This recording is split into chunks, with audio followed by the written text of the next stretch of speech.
over to you. Hello, Oxford.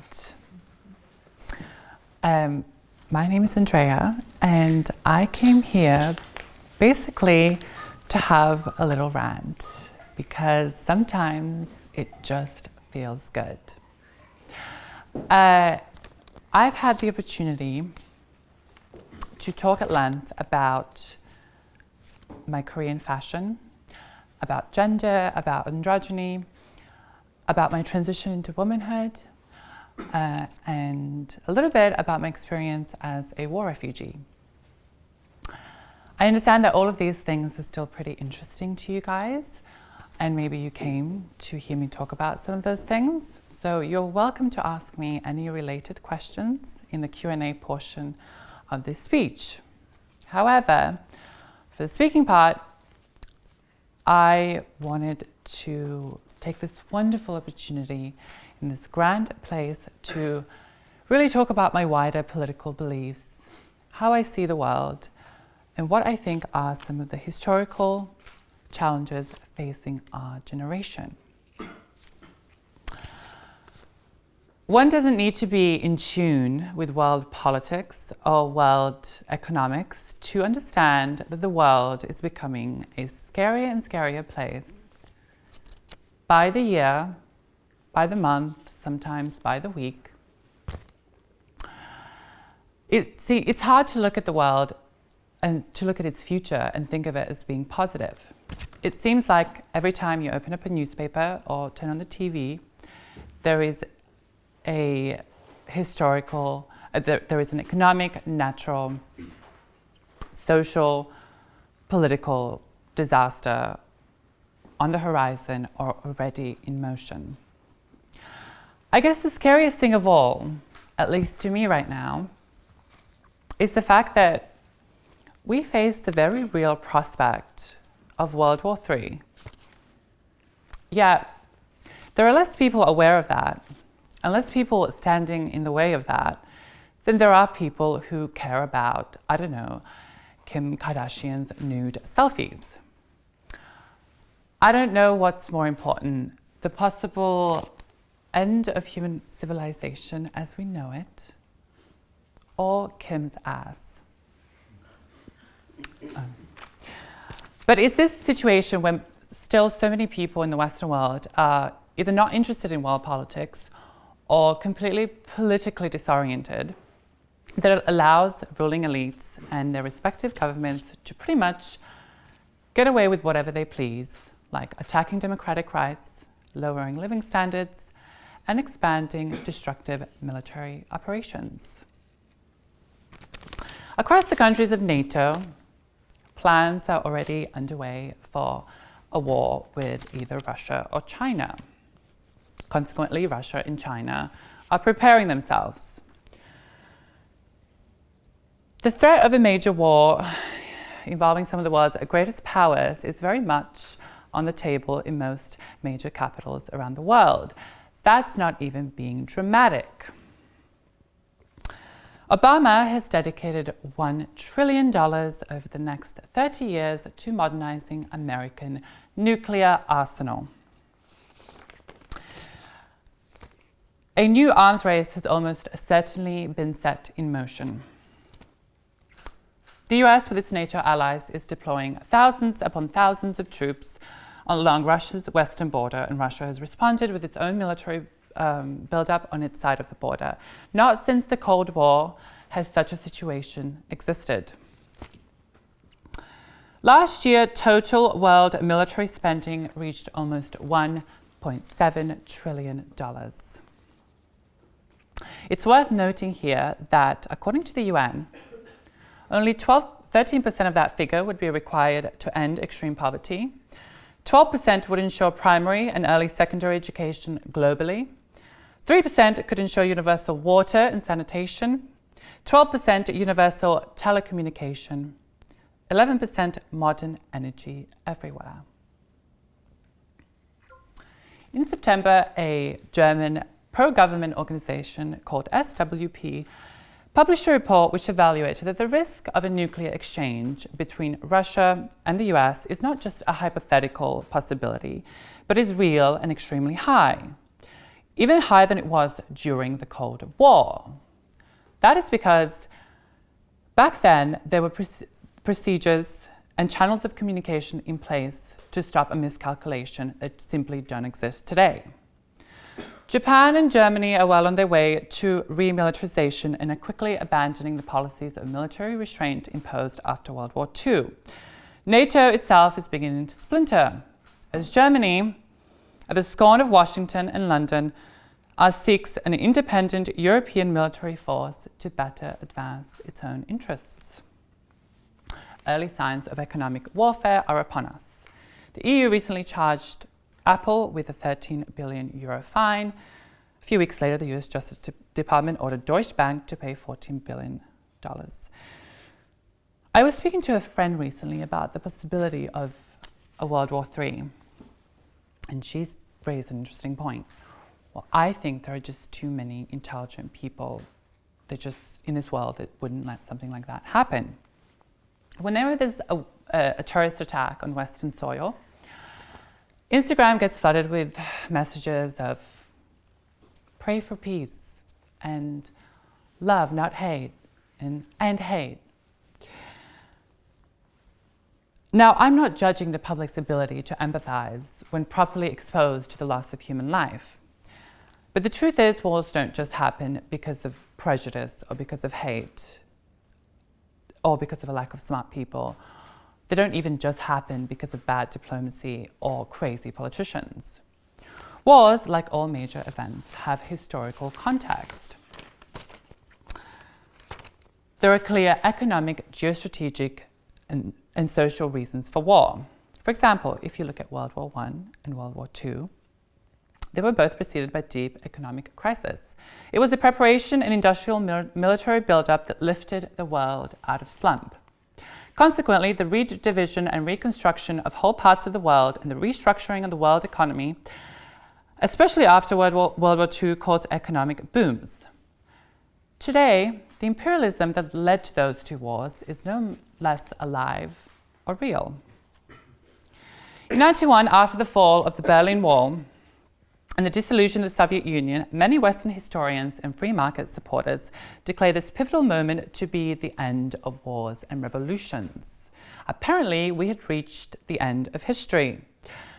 From then and forever, the free market could spread to every corner of the world, including those parts previously closed off a third of the world to Western capital. The free market was going to bring peace and prosperity everywhere.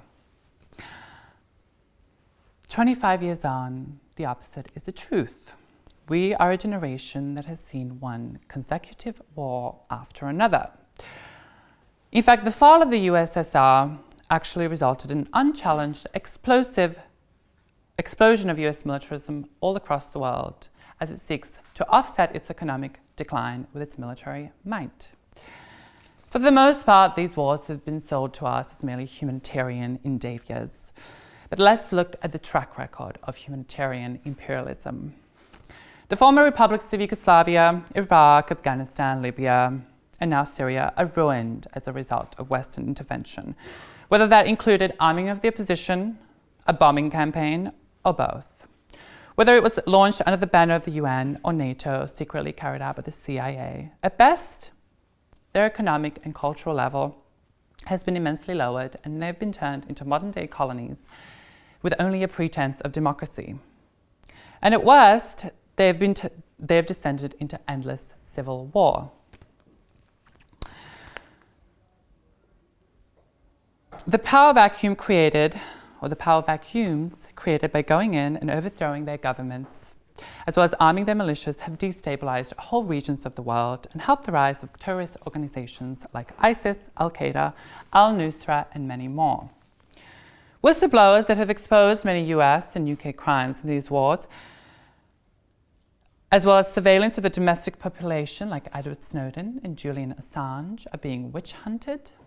Chelsea Manning is rotting in a men's prison on a 45-year sentence. Increasingly, calls are being made, including Hillary herself, for turning the youth to the military. Marxists believe that war is the mechanical solution to the crisis of capitalist economy. Of course, as solutions go, this is a pretty deplorable one, especially in an age where we have the power to destroy the world. A political and social system that has increasingly nothing left to offer to its youth but war, and that needs war in order to survive, has lost its right to exist. Since the 80s, globalization under capitalism and for the benefit of profit has caused the lowering of wages in the Western world. In its defense, it has integrated the world, expanded industry and technology to places where it had never existed. It has shown us that the nation-state system is thoroughly outdated and unnecessary. But here lies a fundamental contradiction. Capitalism, although in need of a world economy and although causing its growth, is still a system based on the archaic division of the world into nation-states and the division of those nations into classes. Now, when times are good and new markets are being discovered and profit rates are rising, the contradictions of capitalism are disguised. For example, people are less aware of class inequality and there is a degree of international cooperation. However, when the crisis hits, the contradictions of capitalism rise to the surface. We are seeing that take place right in front of our eyes. Since the crash of 2008, there has been no real recovery for the real economy. We've entered a period of stagnation at best. World trade is down, protectionism on the rise, investment is falling rapidly, and capital is being poured into the financial market and the casino economy. All of those semi-criminal practices that led to the crash on Wall Street have not only not been curbed, but actually expanded with the help of central banks who are now at the heart of the storm. Following the crisis, they claim that all across the world, they're pumping trillions and trillions of dollars or pounds or yen or euros into the financial markets was going to trigger an economic revival. The only real result has been the further enrichment of the 1%, where they have more than doubled their wealth, while wages are either falling or remain stagnant. Decent paying jobs are being replaced by low wage or part-time labor. Part-time employment. Labor participation rates are at levels not seen since the Great Depression. On top of that, there is another even bigger recession on the horizon. There are those who blame China and its cheap labor platform for the reasons of the decline of Western living standards. Now, I'm sorry, but it wasn't China that decided to shut down factories all across the Western world. It was the Western corporate elite, aided by governments and trade unions, that decided to deindustrialize whole regions, causing economic destitution, and relocate to cheap labor markets in search of ever greater profits. Furthermore, these views serve a political purpose. They're aimed at directing the anger of American, European workers towards Chinese workers. The people I meet living in New York or London or Paris are horrified at the rise of Trump. They see this as an expression of the inherent prejudice and racism that just can't be stamped out of the Midwest or the South. Now, of course, Trump is vulgar, but he isn't the product of Southern evangelism. He's actually the product of New York real estate and the billionaire class, which he still represents at the end of the day. Of course, there are very right-wing, white supremacist sections of the population that support him, but his popularity extends far beyond that. Why? Well, he promises ordinary Americans with solutions. He tells them they won't be left out, that they will prosper if he cuts taxes on corporations, if he deports illegal immigrants and exits free trade agreements. You guys here in the UK should be no strangers to these sorts of views, especially after Brexit. Of course, many of Trump's proposals are insane and will hardly deliver an economic boom. But he's recognizing the crisis facing ordinary people that live outside of a bubble, while people like Obama are still preaching everything is fine and we're doing just fine. Well, things are not fine. I mean, if you're a banker, a successful banker living in London or New York, they might be fine. But if you're, I don't know, a worker in Michigan or here in Liverpool, where you once had a decent paying job, working in a factory, but now you have to work in some mall and figure out how to feed a family of 4 on $25K a year. Child poverty rates in the US stand at 21%. In some of the poorest major cities, that figure rises to 50% or around that. Without limited social programs like food stamps, school meals, Medicaid, which are being threatened, that figure, the national average, the national child poverty rate would be much higher. Now that's staggering when you consider how wealthy America is. So when you're facing such an existential crisis, you might end up believing Trump's ridiculous promises, or those like it. In the UK, economic trends are hardly better. Almost a third of all children live in poverty. More than 2/3 of those are in families where a parent is working. My generation is of the worst affected by the Great Recession. In most developed countries, we are worse off than our parents when it comes to income, home ownership, and debt levels. The basic viability of a socioeconomic system is exposed by the position of the youth. If a system provides less for its youth than it did for their parents, it's lost its right to exist. Trump, with his fascism, is hardly unique or just an American phenomenon. The truth is, on both sides of the Atlantic, fascism is very much on the rise, including nationalism and chauvinism. From Boris Johnson of the Conservatives to Nigel Farage and the UK Independence Party, to Austria's Freedom Party, to France's National Front and Germany's AfD, to say nothing of Poland, Russia or Hungary. These far right-wing parties are quickly coming into the spotlight and gaining ground. The official parliamentary parties, whether left-leaning or right-leaning, have very much paved the way for this worrying throwback to pre-World War II Europe. By offering no solution to the crisis and channeling popular opposition into reactionary channels like anti-immigrant sentiment, they are paving the way for disaster. Brexit was only the first major turning point on this road to hell. The same people that cannot understand the rise of Trump are dumbfounded at Brexit. How could this happen? Well, here is how.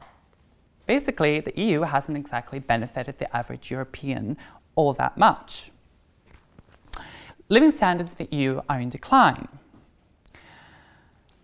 The main purpose of the EU, especially as of late, is to protect European banking and finance and to impose the burden of the crisis on the backs of EU workers through its austerity measures. The worst expression of this was Greece.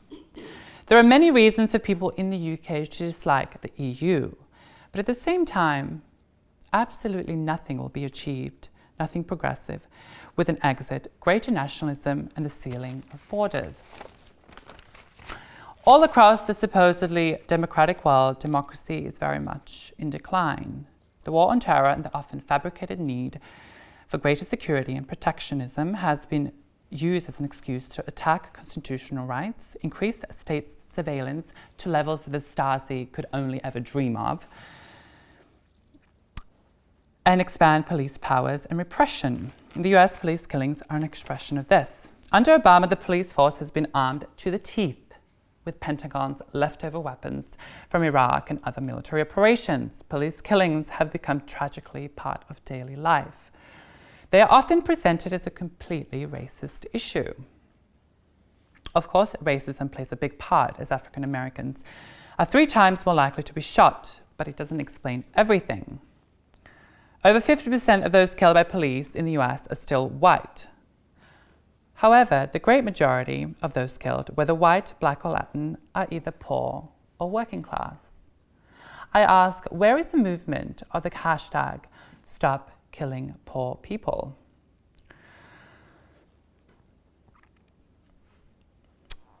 Mainstream liberal politics have long ago abandoned any insightful analysis of class. Increasingly, identity politics and the belief that society is inherently and hopelessly divided by race, gender, ways of life are used to disguise class division. But the truth is, we cannot look at the problems of race or gender or sexuality separately from class, because that would be an incomplete analysis. This, however, wasn't always the case. In the early 1900s, feminist movements were very much in line with the working class industrial movement. Some of the great feminists of the past saw no separation between the fight for socialism and the fight for gender equality. Today's upper middle class feminists are more concerned with Beyoncé's song lyrics or microaggressions than the needs of the working woman.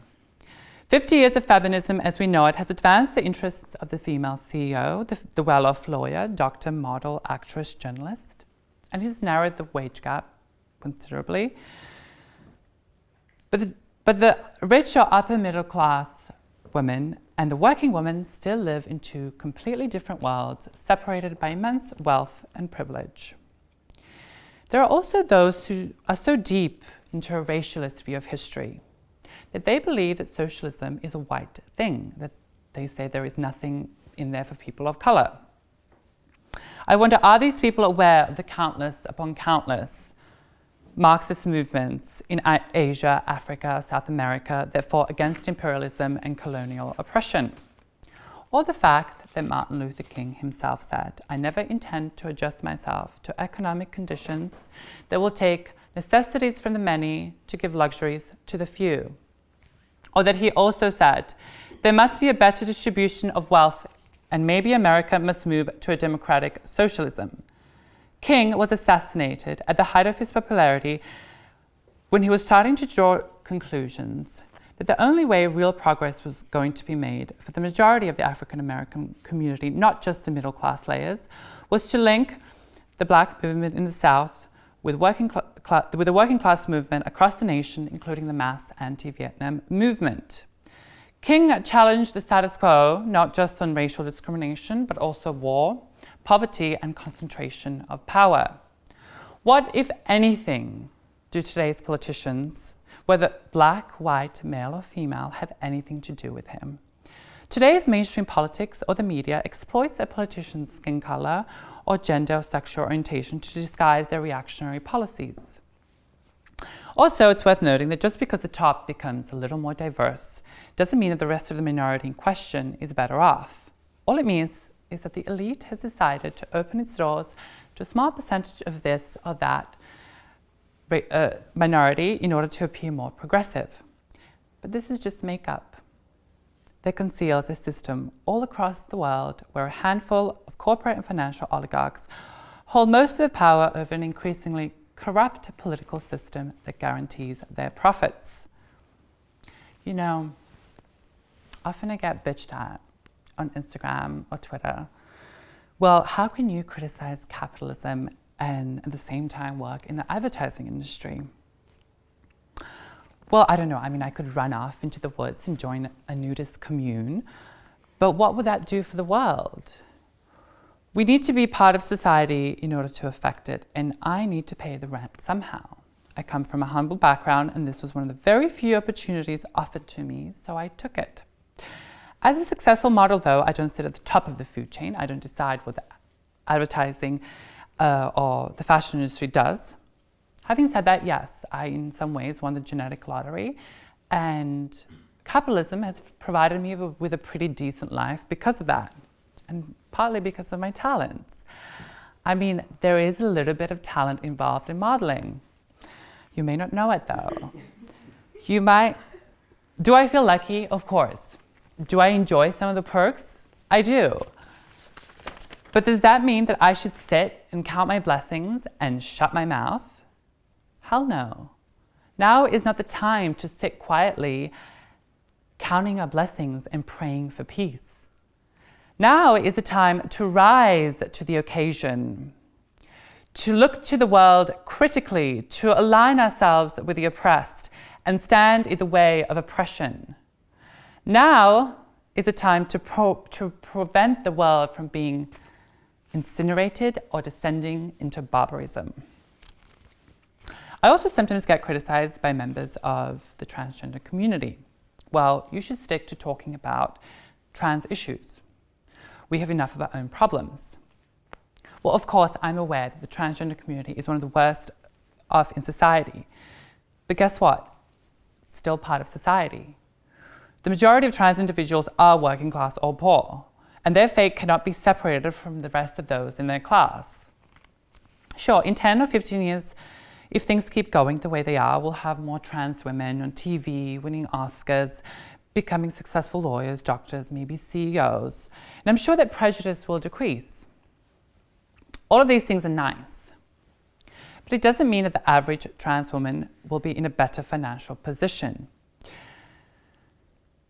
I mean, you just look at the flight of the Black community as an example. We've had an African-American president for 2 consecutive terms, but the material conditions for most African-Americans are worse off now than they were 20 years ago. Now let's talk about the election for a second.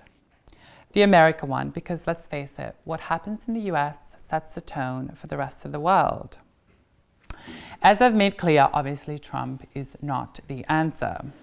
However, Wall Street's chosen candidate, Hillary Clinton, is hardly the answer either. I feel that we are fooling ourselves by believing that a woman will somehow be kinder or more peaceful as a ruler. I mean, Margaret Thatcher, hello. The truth is, Hillary promotes war even more than Trump. Her campaign has relied on appealing to the military intelligence apparatus by stoking a McCarthyite anti-Russia campaign. Elections from Australia to Europe to the US have become routine procedures where candidates sell a bunch of lies in order to get elected and then abandon a majority of their promises as soon as they are in that office. Mostly we're just given the illusion of choice, or the lesser evil option. I don't know about you, but I'm really sick of the lesser evil option.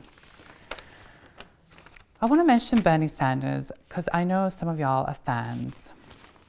And at first, I'd like to say I think it's a sign of progress that 13 million people voted for a candidate who presents himself as a socialist in a country where that word was synonymous with pure evil for decades. It's even more significant when you consider Hillary's undemocratic campaign of sabotage that he faced, or that he received so little media attention. However, I hate to break it to you, but Bernie ain't the answer. The reason being is that socialist reforms, much less actual socialism, will never come from a big business party like the Democrats. A party which he believes can be pressured from within has left reformist liberalism for dead in the 1950s and 1960s. They've completely transformed themselves into a pro-war party that serves the interests of big business and Wall Street. Pretty much the same thing can be said for many parliamentary parties, supposedly left-leaning parties across the world. Labour here in Australia, Socialist Party in France, the Social Democrats in Germany, and in much of Europe, even the Greens, and the list goes on.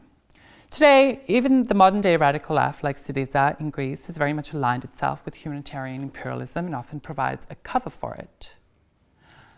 Whoever wins the US election, there's no doubt, one way or another, it will be the most right-wing government in history, whether it preaches feminism while bombing women and children in the Middle East, or, in the case of Trump, resorts to the most disgusting form of racism and chauvinism.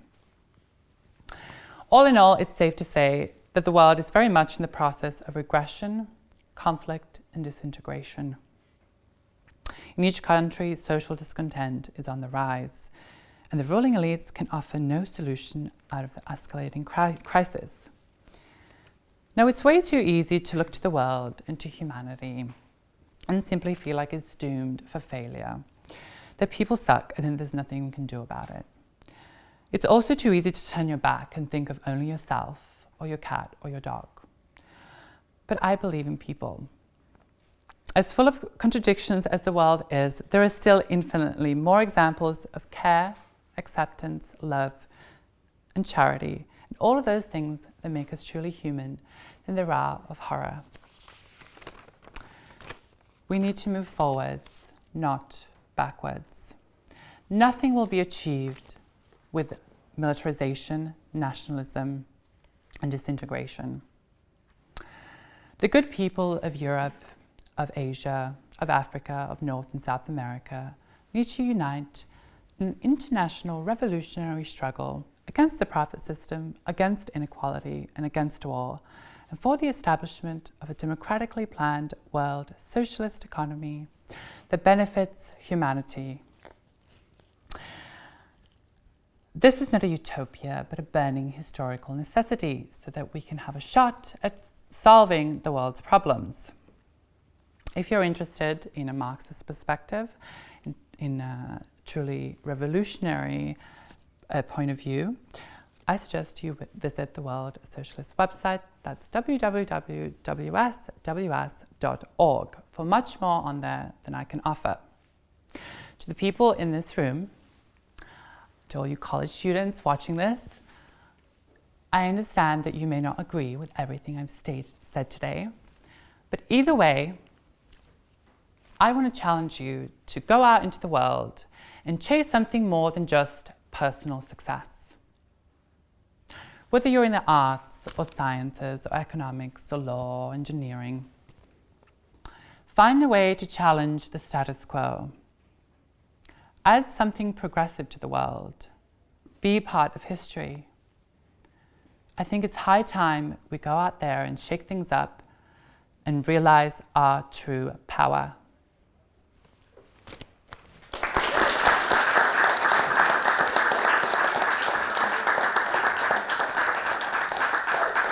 Thank you so much for that. There's a lot to talk about. Yeah. So I'll ask a few questions before we open up to you guys. I just wanted to pick up on what you were saying about the lesser of two evils and Donald Trump or Hillary Clinton. Either way, it's a conservative government. Does that mean that the system in the US, is it fundamentally broken? Is there a way that it can be fixed within the system, or? It's hard for me to think that it can be fixed within the system because I feel like it's been broken.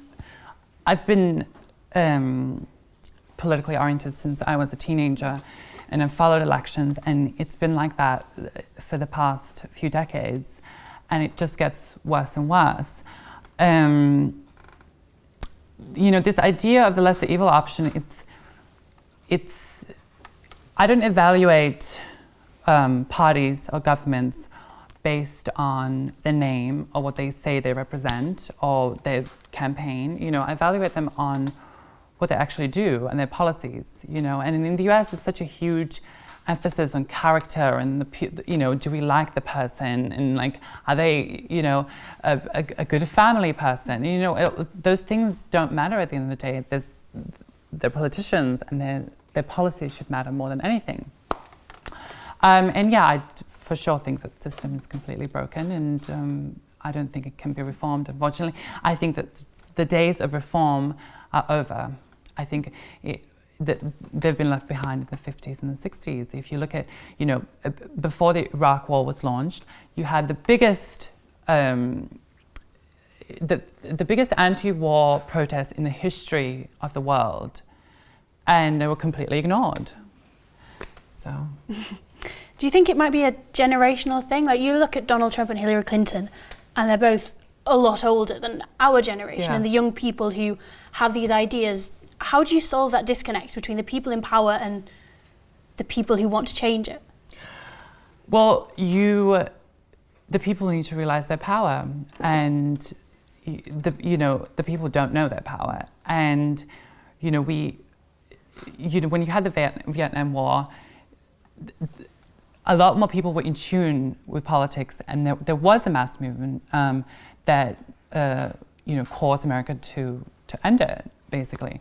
So I think we need young people, and just not just young, old too, need to be more aware of what's going on and more in tune, and taking those steps to unify across borders, because international movements are much stronger than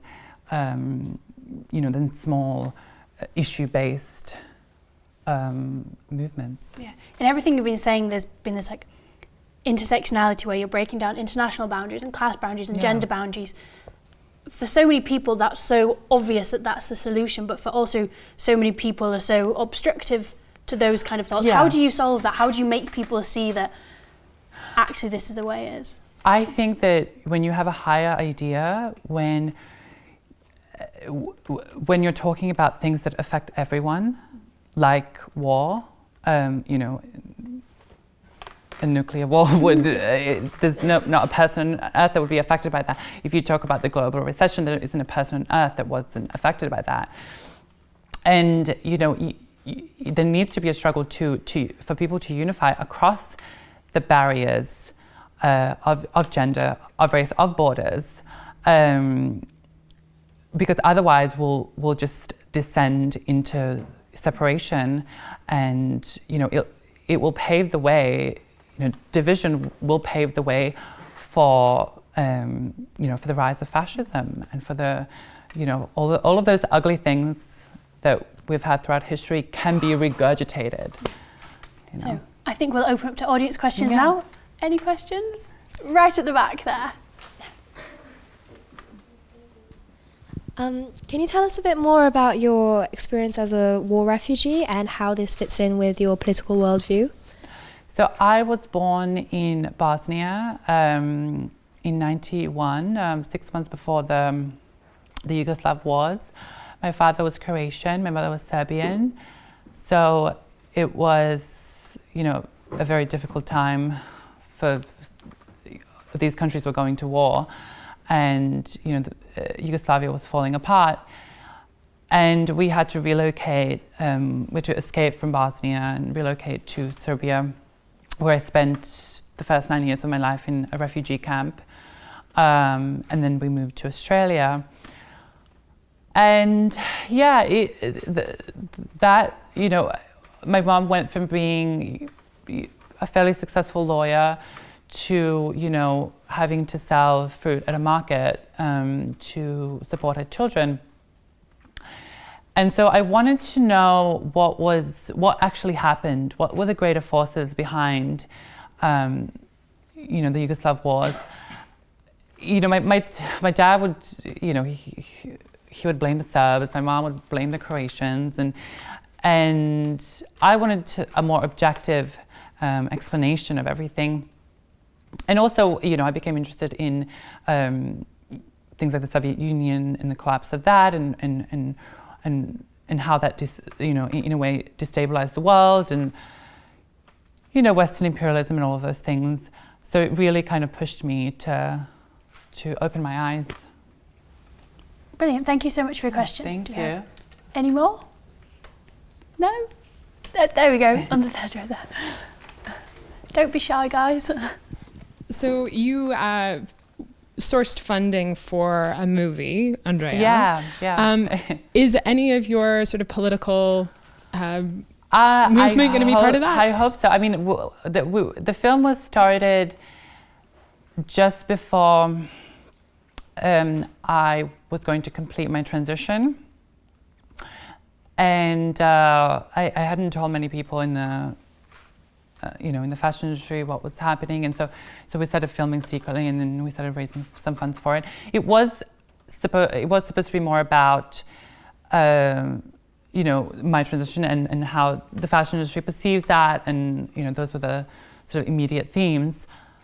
I hope that, you know, War My Politics makes it in as well, which would be great. It's not all up to me though. Obviously, there's a director, there are producers and things like that. But yeah, I'll push for that. Thank you so much for your question. We've got one right at the back there. All right, so now that gender is one of the things that we could speak about. Yeah. And I followed you by accident on Twitter a long time ago. Yeah. And I found out that you were one of the prime examples of, you know, representation of trans issues in the fashion industry. Yeah.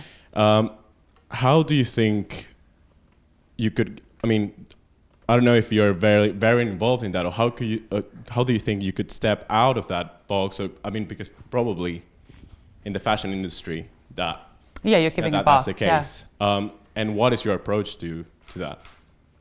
You mean stepping out of the transgender box? Yeah. Well, you know, doing things like this, I think help. You know, it's difficult because I was the first of my kind in a way in the fashion industry.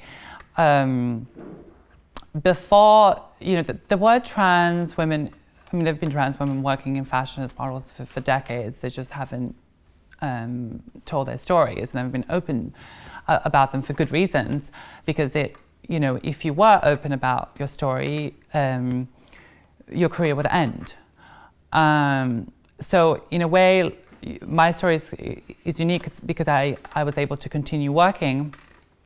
And, sometimes I do feel like it does kind of typecast me, but I think as time moves on, it becomes less of a taboo, and it becomes just more normal to be trans, that will, sort of the boundaries that have been placed will decrease. I don't know if they'll disappear completely, but yeah.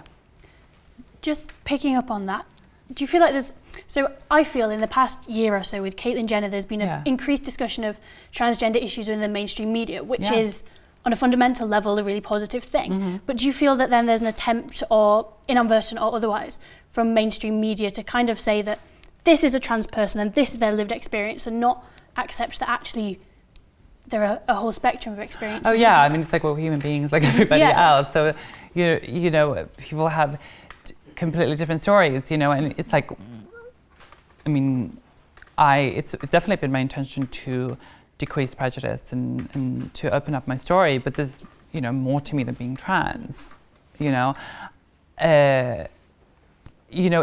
that's what the media does. It sort of sensationalizes these experiences, and it does that with racial minorities. It's done that with the feminist movement, and it kind of glamorizes it in a way, and it moves discussion away from the real issues facing most people in that to,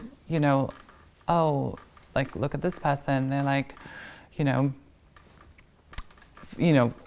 modeling or winning awards, or, and it just sort of glamorizes in a way which I don't think it's always that helpful for most people in that community. I was just going to, again from that then, so in a sense that's acting as if a role model within the community to say that this is my career and this is what I'm doing, but do you feel like an obligation to trans people to try and be some kind of role model? Or? Yeah, I don't know if I feel, I mean, I don't like the idea of a role model, because I feel like you're expected to be like perfect in a way, and I'm not perfect. I definitely have my flaws. It's, definitely been, my intention to open up my story, and especially that part of the story, and, have really personal moments filmed on camera, because I do think that when you expose your humanity, and when people see that, you are a person like them with emotions and with struggles, and that actually you have ideas that you have taken on that might be similar to their ideas, then that creates a bridge, and I think it creates more acceptance. Mm. So that ties back into the politics then, doesn't it? Breaking down the boundaries. Yeah, it's hopefully we can do more of that. Yeah. Any more questions? Anybody? Yeah, we've got right at the back there. Thank you. More of a politics-related question. Yeah. Broadly speaking, you talked about Bernie Sanders. I thought that was very interesting, particularly with regard to a movement which gained some traction. Yeah, I did. I was just wondering, how do you feel that progressive movements can ever gain any traction if they didn't start small and began to generate publicity and focus? Because what the Sanders movement was quite unique in doing was mobilising social media to begin to generate the attention mainstream media was denying them. So I was just wondering how you felt about that as a step rather than necessarily a whole progression at once. Do you mean the wider picture, and not just him and his campaign, but I mean, obviously things start small, and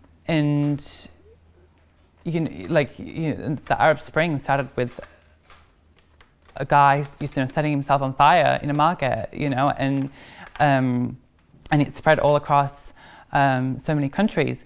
Things do. It takes one sort of moment to really like push people into political life.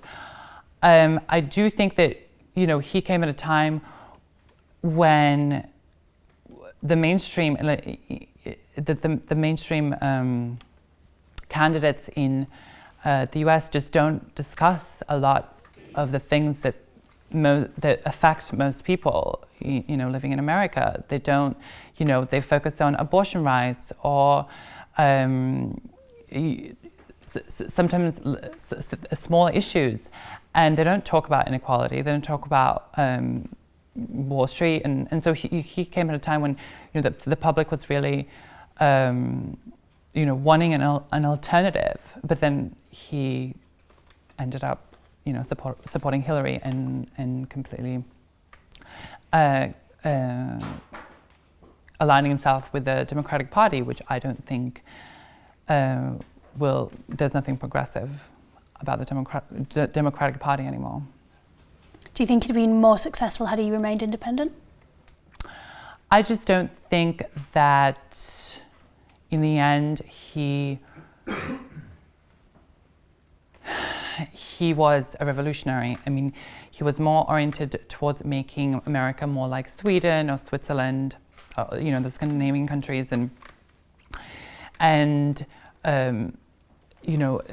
initiating these social reforms, which, if you look at, those European countries that are, a bit more progressive with their policies, they're actually abandoning a lot of their policies. Their welfare states are very much, they might not even exist in the next few decades, because capitalism is in a crisis, and it doesn't want to divert any money from profit into what it considers waste, which is social programs. So I don't think that you can have. I think that the capitalism that existed in the 50s and 60s, and where there was a degree of social reforms, there was a very unique historical situation, and it was made possible because there was an economic boom after World War II. We're not living in years of boom. We're living in a period where capitalism is very much decaying. So, yeah. I hope that answers the question. Any more questions? We can go here on the front. You mentioned most of the problems facing the world today. Yeah. To my surprise, you didn't mention religion. What's your take on religion? I am an atheist. I don't, for me,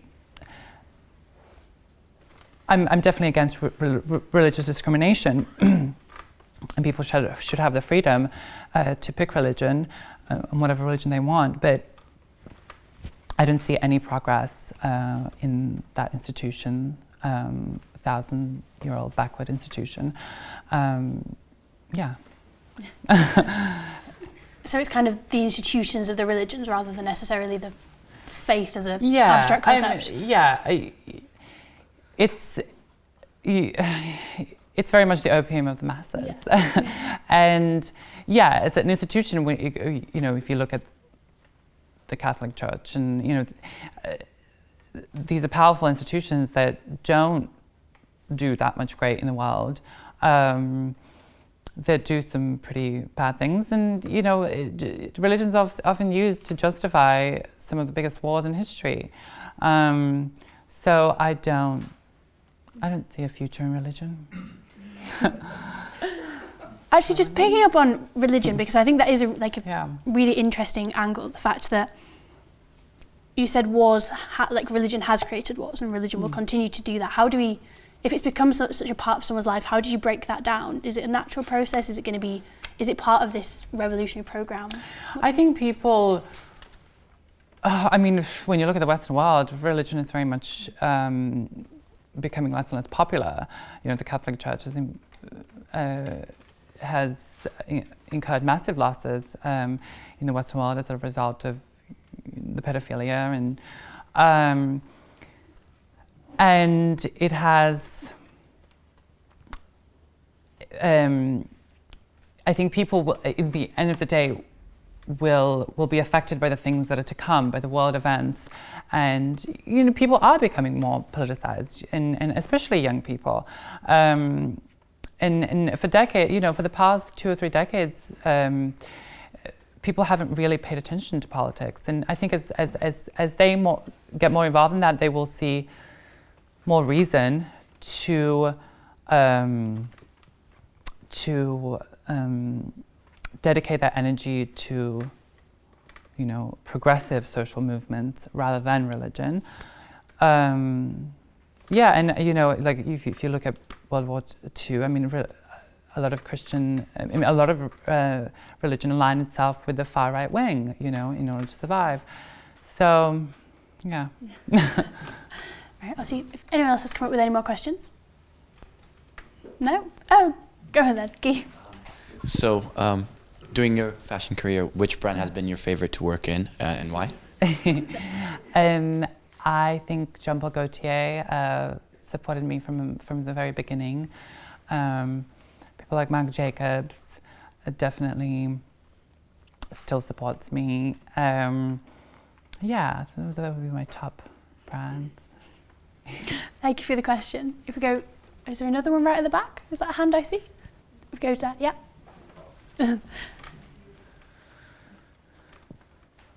Sorry that we're just going back and forth, but I wanted to talk about politics again. Yeah. And it was about the superstructure that you mentioned throughout your speech. And you were saying about, well, how young people have to be more involved, and that's the way forward. Yeah.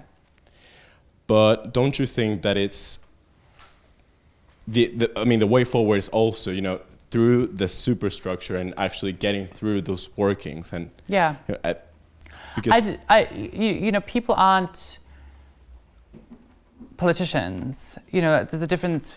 I don't think you can go, you know, work your way to the top of the Labour Party or the Democratic Party and affect change, because those parties are so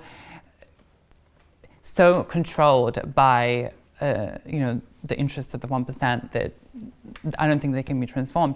However, obviously, you know, there are many ways of affecting change. You know, whether in that you're the arts. Of course, you have to, you know, be in the system, and you have to work, and you have to, you know, follow your career and whatever that might include. But I think at the same time, you can affect change through, you know, through whether that's on the side and whether you take up a political life on the side, or you know, you do it through art, for example, and you know, you write movies that expose certain truths about the world. So yeah. So it's all about kind of reconciling political intentions with the system that we're in and using that to kind of subvert things in a way, like I guess that you can do in your position. Yeah, and arming yourself with a political perspective. You know, I mentioned a website that's great for that, and you know, educating yourself about what's really going on, and because we will enter an even more revolutionary phase. I mean, I don't see a solution on the table for the decay of capitalism. You know, it's just going to continue, and fascism is just going to keep getting stronger, and the threat of war will just keep growing. So I think when enough people see that, they will take up, they will devote their energies to the revolution. And on that note, I think that's all we have time for this evening. Thank you so much for everyone coming down. Please do join me.